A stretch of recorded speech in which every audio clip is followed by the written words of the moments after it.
My name is Caleb D. Willison. I believe that Jesus is the Jewish Messiah, and we are starting a new series. I have Rabbi Darin Katz with me. We're having this new series that we're going to call We Pardon the Interruption. And Darin, you have been talking to me privately and to some of the ministry privately about some of the things that are going on in Israel. Do you want to talk about that? Yeah. Well, I think everybody knows about what's been happening between, well, Israel and Gaza, and now Israel and Iran as well. And that's all very valid, and that's got its own place in the whole story, of course. But at the current moment, some things are going on that are absolutely worthy of discussion. And the core points, and we can pull out of that what you want. The core elements that are really getting my attention, and not only mine, getting a lot of prophecy followers' attention, are key concepts like the progression of the plan to rebuild the temple, which is a thing on its own. Okay, and look, that's been spoken about for a while already. But what's making things particularly interesting is that my family in Israel, generally speaking, the Levites, who are given the responsibility of dealing with things relating to the temple, have done something that even shocks me. That I guess I'm not complacent. That's not the word I want to use. I've just gotten like, yeah, well, it hasn't happened yet. And we know it's going to happen, but it has. When they, I saw a few days ago and I had to check a few times, and I'm still, would like more evidence of it, but it does appear to be a fact that a red heifer has been slaughtered. Now, from what I've found in relation to the red heifer and the importance of that, we can go into that if you want to talk more about what that is. The fact that one has been slaughtered, apparently, the one that's been slaughtered was not acceptable because it had a blemish. So, what I'm hearing is that they've slaughtered it as a practice run. Now, this is, I can't even tell you how huge this is compared to what's happened in the past. There was a few years back, a good few years back, there was the Levites again that apparently slaughtered a lamb at Passover, and it caused immense uproar, which makes sense to me. Firstly, because animal rights activists who maybe have never heard of butcheries and steakhouses, I don't know. So you'd have that issue getting all excited. But I think more so, and that's for good reason, is the idea of what this means in terms of biblical prophecy or the expectation of Israel in terms of the temple. Okay, so there's that. So, okay, so we got the red heifer, we've got the plans about pushing more hard on the idea of the temple being rebuilt. And not only that, there are some members of the Knesset that are already taking more firm action in favor of a temple, which is again something that even a few years back was way less of a thing. It was like too controversial to talk about. Okay, so you've got that. I'm going to tell you. I'm just giving you the rundown. I mean, a lot of this, I'm still keeping an eye on it, and I think we need to keep an eye on it. Is I'm hearing talks about strange sightings of. It's difficult to put this in context yet because I want to look more into it. But the Eastern Gate is that there's speculation that it's opening. Now, I'm remaining skeptical on that one. And the reason why that's important is because the belief is that the Messiah will walk through the Eastern Gate area. And if we put up pictures of this later, people probably better understand what I'm talking about to get better context. So there's that. There is video evidence of a Knesset member who is even helping to chisel what they're calling the first cornerstone for the new temple. Now, all of this being done publicly is, look, it had to happen. If the temple was going to be rebuilt, it had to happen. So it's always one of those things like, yeah, well, we know it it's got to come to some extent. There's got to be some movement on this, but you get again, I don't want to say complacent, but you get kind of like, yeah, that, we know the rumors. It just keeps on happening. But at the moment, it is so much is happening at quite a speed. And again, I'm not saying that the temple is going to be built tomorrow or any, but when you put all these things together, it just looks interesting. And that's worth interrupting any broadcast of any kind. It's, let me tell you, Caleb, it's even affecting what I am, and you've seen it because I think you've seen it in our private time on the groups. I'm letting it interrupt even my whole thrust and focus in terms of what I'm doing teaching wise. So yeah, I am cautiously excited. And here's my point. I think at least once, as we are doing now, and I think it's the responsible thing to do, is like on a channel like yours with the work you're trying to do, that you should be on record as having stated, I am aware of these things happening. This is not any kind of a prophecy. It's not any kind of a absolute, you know, oh, this is what's going. But to not acknowledge this and note this would be just bad scholarship, bad journalism, bad clumsy prophecy watching. If does that make sense? Because that's kind of where I would want to put it. Yeah, this is. It sounds interesting because I am definitely interested uh, abstractly in the temple coming back because that is prophecy. As far as my actual understanding of how that happens, I have to confess I know very little about the temple and its practices. I don't even know what a red heifer is. Darin, do you want to explain what a red heifer is and the significance of this red heifer being slaughtered? Yeah. So, in a nutshell, a temple can't be rebuilt until there is the ashes of a red heifer available in Israel to the Levites, to my tribe. So that is so huge. So whatever else was going to happen, you can be certain that the temple can't be rebuilt in a Levitical Jewish sense until we have the ashes of the red heifer. So what it is it's a, and again we can get images of this. It's a bull which is red. It's got red hair. It's not that unimaginable. They're not that unique in the sense. What makes this unique, and this is what's so crazy, is that if even one gray or black or any kind of hair, one single hair of another color is found on this heifer, it's not acceptable for the sacrifice.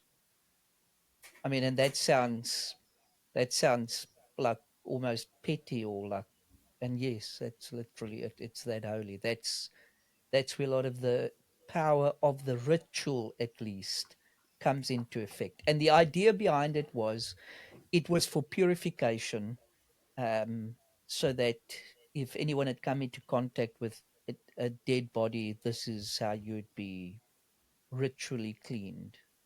But the point is, you can't have the temple operating, or even being built for that matter, if there are not the ashes of the red heifer available for the purification rites. So this being done, there've been about 5 that has been brought over from the States to Israel that have been there. They've been on display. People could see them.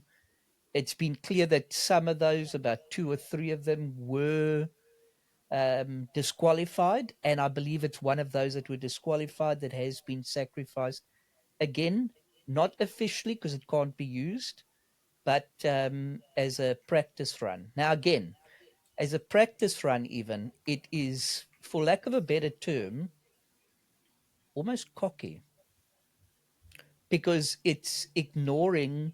And you got to understand the impact of this, the political impact of this, the religious impact of this is intertwined. Um, Islam would not want that to happen, right?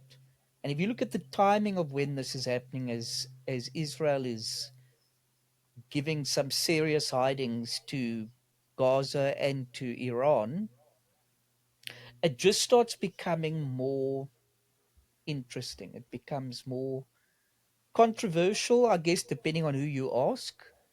But generally, for me, just interesting to watch what's going to happen. So it's like a, how would you call it, like a knock-on effect. So the red heifer, simply put, is a sacrifice that's absolutely necessary. It's a precursor to the temple being able to be built according to Jewish law.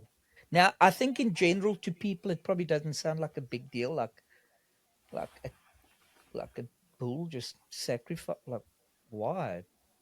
That's not even what matters right now. What matters is that religious Jews in Israel, Levites, are literally practicing the action of this. The other thing that I can tell you that's also interesting that I picked up is that Jews are now allowed to ascend the Temple Mount and pray and worship. This was not allowed a few years ago. I mean, even when I was there in 2010, you weren't, could be arrested. And what I'm saying is that you look at all these little things together and you just cannot possibly ignore that something's busy happening. So, okay. So, I guess I'm confused about this whole process. So you're saying, so obviously temple needs to be rebuilt. That's pretty well established. We need to have that happen. It can't happen until a red heifer is slaughtered and accepted as a sacrifice for purification. I guess that's what I need you to explain to me. Okay, so what does this mean as far as, okay, it's acceptable for purification? Is this acceptable for purification for um, Israel as a nation? Is for the Levites? Like what is the whole purification thing that's trying to happen here? So effectively, this is such an important thing to get into, and it's possibly difficult to do it justice here. For me, what my mission at the moment is, especially in the season we're in, because we're moving into the season of Teshuvah and into Yom Teruah, which is then, if we look at Messianic believers specifically, implies the time, the most logical time that Jesus' return could happen, this time of year. Now, if we think about Jesus' return, you've got to consider everything like, does the temple get rebuilt and all of that. And obviously, there's people that are divided on that. But Israel is not unsure of that. You see, and if you understand the importance of the temple, you understand that what it represents, actually, above everything else, almost forget Israel, it represents God's holy presence. Okay, and that's the core thing to remember. The temple represents God's holy presence. Now, to enter his holy presence, nothing that's unclean, that's tainted by sin or defiled in any way can enter his presence. So if the temple represents that, then logically, when you deal with an idea of the temple, you've got to clean out defilement. Now, according to God, the process for doing that is to have the ashes of the red heifer. So, logically speaking, it's like the A before the B. It's like the one before the two. You know, you start with that purification source. That thing now watch this. To sit and fixate on, but how does a bull's ashes that had red hair purify? You think overthinking it already too much. The point is, God has said, this is how you do it. Now, I've got my theory. I'm not going to get into that now because that's a whole rabbit hole on its own. But the point being, if God says this is how you do it, that's all that any responsible Jew or Bible believer needs to go on. You get what I'm saying? So what I'm saying is trying to figure out why a red heifer, why not a blue parrot? It doesn't matter. That's the point is the instruction is there. And all you have to focus on is what is the point of the instruction? Ritual purity. Now to sit and think about, oh, but Jesus did that for us, and aren't we undermining Jesus? That's completely missing the point. And because I can show evidence that Jesus will teach from the temple and reign and rule from the temple into the future, which might not be common knowledge to Christians who don't quite understand the reality of it. So if that does that make sense to you, that all you need to know is God has decided that animal in that way is what purifies for ritual activity. That's what it's doing. It's a process. It's like you don't. How do I do this? I'm trying to find a way of making a sandwich. If you want to make a cheese sandwich, I'm just trying to think if that's a good analogy. If you want to make a cheese sandwich, you don't put the cheese on the breadboard and then put the bread on top of the cheese. You know, there's a process. The bread tends to be the base, and then you add layers to that. All that believers need to know is that is the process. Again, I will say it, it's the A before the B, it's the one before the two. And then from there, probably something that's way more worth getting Christians to and believers and just generally anyone, I guess, to process is okay, why does the temple still matter? I thought Jesus did away with all of that. And again, my simple answer in the moment is the best way to summarize it. It has always and always will represent God's presence. And the way I like to summarize it is to say, if that temple stops having validity, you are effectively saying that God is no longer on the throne. And that's the right way to approach the temple. It's totally ridiculous to make it a fight between Jesus and the temple, like they're competing for the same space. That's, in fact, ironically, if you make that theological premise, you are effectively turning Jesus into the Antichrist when you put him, when you pit him against the temple.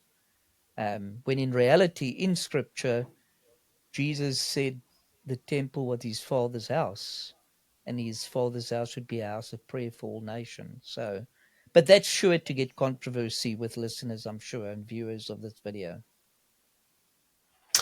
Okay, so I think what I'm picking up is that, which makes sense, is okay, we want to rebuild the temple, but just like when the temple was there, you can't just enter it without being purified. In the same way, you can't just rebuild it if you were defiled.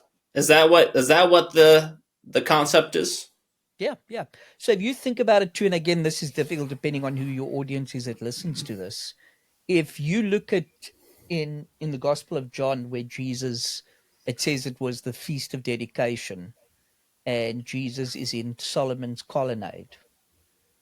Why in Solomon's colonnade at the Feast of Dedication? It's very simple. That's Hanukkah. And literally, listen to the name, Feast of Dedication. So what happened when the Greeks tried to destroy Israel prior to Jesus, they intentionally had pigs slaughtered on altars. The point was to defile the temple. Very simple, very effective, very clever move.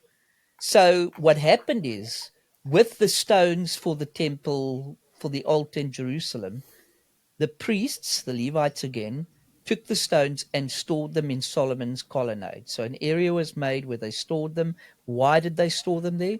Because the stones were considered defiled. You see where this is going. So what they said, a belief, and it's a tradition that I hold to and I teach from, The belief is that when Messiah comes, he will tell us how to rededicate these stones, how to cleanse them. So you got Is the that same colonnade? conflict. Sorry to interrupt. Is the colonnade, is that the area that's outside uh, the temple that they can walk? Is that correct? Yeah, so at the time of, you won't see it now, but in Jesus' day, it was a long passage, and there would have been rooms near it, and in one of those rooms they stored these stones that Okay. were defiled.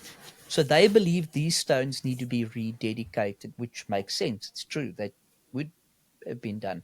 Now you got to understand how, like, intentionally exciting and controversial Jesus is being. To go and stand in Solomon's colonnade, and I'll be teaching about Hanukkah as we lead into it. We're a few months away again. To go and stand in that area, it's kind of like if Elon Musk right now, if he hadn't yet said that he wants to start a new political party, if Elon Musk went and stood in front of the White House, looked back at it, smiled, looked forward, and the press were there, which they would be, what would the press logically ask him? Hey, you controversial. Are you trying to tell us that you want to take your previous friend Donald Trump's seat? Elon Musk, being Elon Musk, would probably say, "Oh, who knows? Stood in the Oval Office before, maybe I'll sit in it next time." Now, that statement alone is obviously controversial. That statement is packed with meaning. Okay? No one's going to wonder if Elon Musk wants to be president of America, if Elon Musk has a coffee in Nebraska. That there's no reason for them to wonder that, right? You get what I'm saying? So if John says Jesus is in the colonnade of Solomon at the Feast of Dedication, it's like saying he's standing on the lawn of the White House as a political figure. And the religious leaders of the time were not, it wasn't lost on them, because they literally say, with excitement, actually, if you read it properly, tell us, don't keep us in suspense. Are you the Messiah? And at that point, that group of leaders had not had a good relationship with Jesus. They'd been very difficult. They'd been quite aggressive against him. And sadly, I feel it's sad. Jesus doesn't like. I wish he would have, in that case, have said, "Guys, yes. I mean, what? Like, come on. Like, just go with."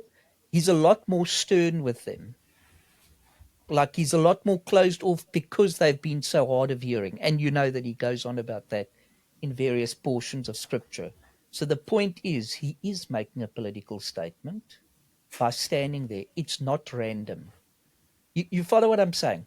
He was literally teasing a political agenda in that situation. And John gets it so clearly that he makes sure you know that Jesus is standing in Solomon's colonnade and at what time he's standing in Solomon's colonnade. You follow what I'm saying? So it is an incredibly intentional thing. And again, as I say, note too that in that text, which is kind of sad and ironic, and I believe that was John's objective again, John says that when Jesus started claiming to be the Messiah and taking on quite a status, they picked up stones to throw him with. Now, what stones do you imagine those would be? Those would be the very stones that are supposed to be for the altar, which makes a very Wow. dramatic. You get what I'm saying? I mean, they weren't standing on a beach where there's a whole lot of rocks. They were standing in Solomon's colonnade. This is in the temple. What rocks do you find in the temple in Solomon's colonnade? Well, you find those that are going to be used to rebuild, which is again so prophetic and ironic and tragic and exciting, because they want to stone him to death with stones that gets used for an altar. And what dies on an altar is a sacrifice. So it's hyperly intensified with meaning. But the point again is, you have to understand the importance of not being defiled in the temple complex. This is why outside the temple, there were thousands of mikvaot, which is ritual baths. You got baptized every time you came to the temple. You didn't just walk in because you would be ritually impure. So tie this back to the red heifer. It's not random. It's not insignificant. And as difficult as this would be for Christians to grasp, I think, did Jesus have to get ritually purified before he went into the temple complex? Yes. He was a Jew. He was a human being. I know that will stir up a lot of people, but yes, he would have to. He had to pay temple tax. He had to do everything else. And I always like to remind people Jesus, who would ultimately bring purification to us spiritually, no doubt, I'm not undermining that. When his mother had him, when his mother gave birth to Jesus, she was impure. And that's such a grounding thing. Like, wait, the most amazing human being that was ever born made his mother impure just by being born? Yes. Didn't make you sinful, just made you ritually impure, which are two different things. Again, I don't want to, that's too getting sidetracked. So you tell me where where you want to go next if I'm not saying too much already.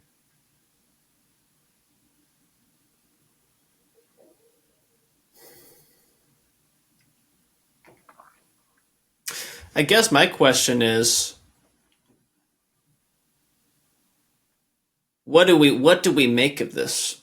What are we supposed to be like? Does this, for us messianics, are we supposed to, I guess, just watch, or is there something? I guess what are we supposed to be doing with this information? Do you think?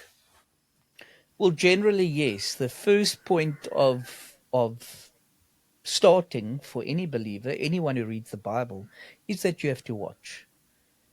Now, I know there's controversy because people are claiming to be prophets in the day today, and people get overexcited and they started making declarations, and then when it doesn't come to pass, you know, almost everyone that's in that general grouping gets seen to be some nut job. So it's very difficult to deal with it. But here's the reality. Simply put, yes, we have to watch. That's our job number one. We have to watch.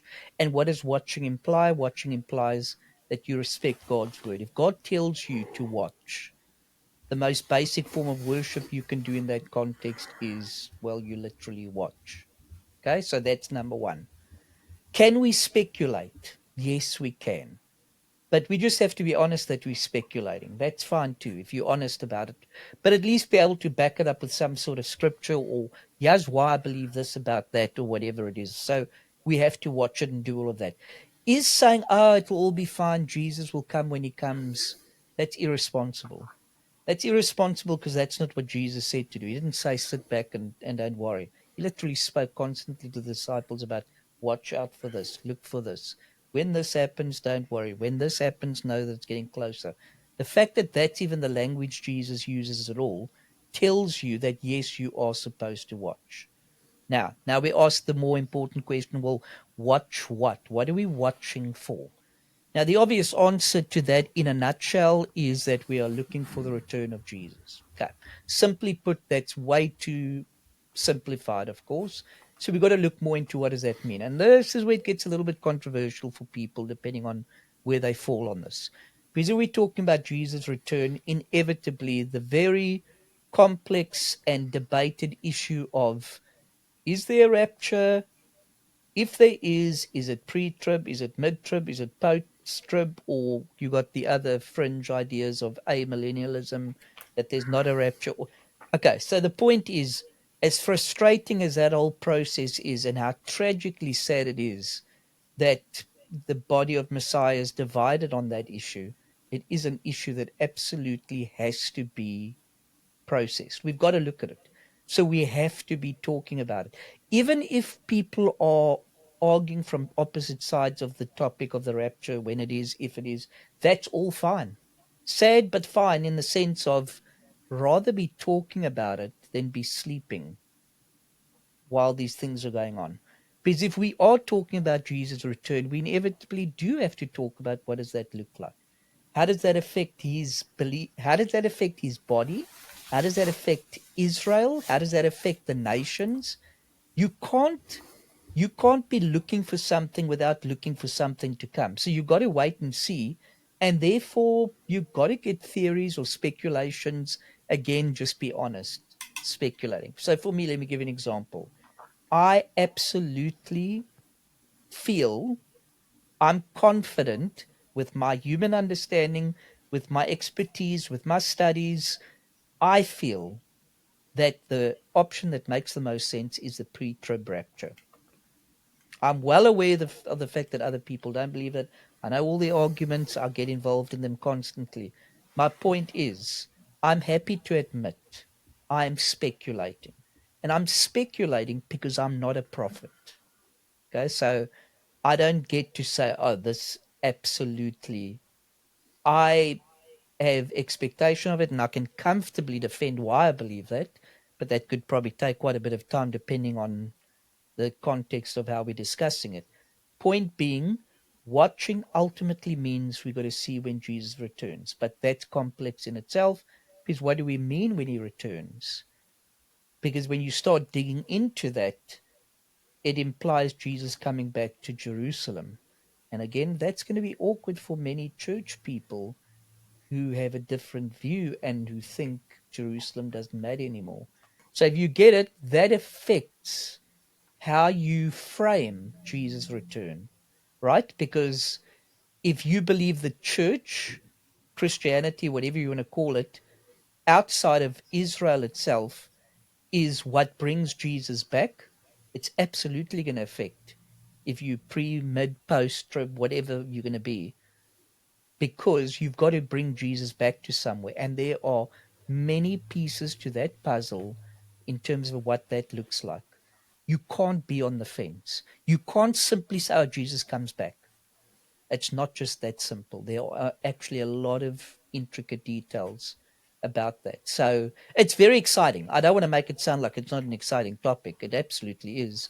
But watching actually implies settling on a theory, speculating, honestly speculating, being honest that I'm speculating, but doing your best to speculate within the bounds of what we can take from scripture. I like that. Yeah, that's really good. Yeah, it's exciting. I have not been watching, so I guess I will take this as a rebuke, Rabbi, that I need to watch this rebuilding a lot more. So I will be watching a lot more. So, Rabbi, thank you so much for coming on and talking about this. Awesome. It's been great.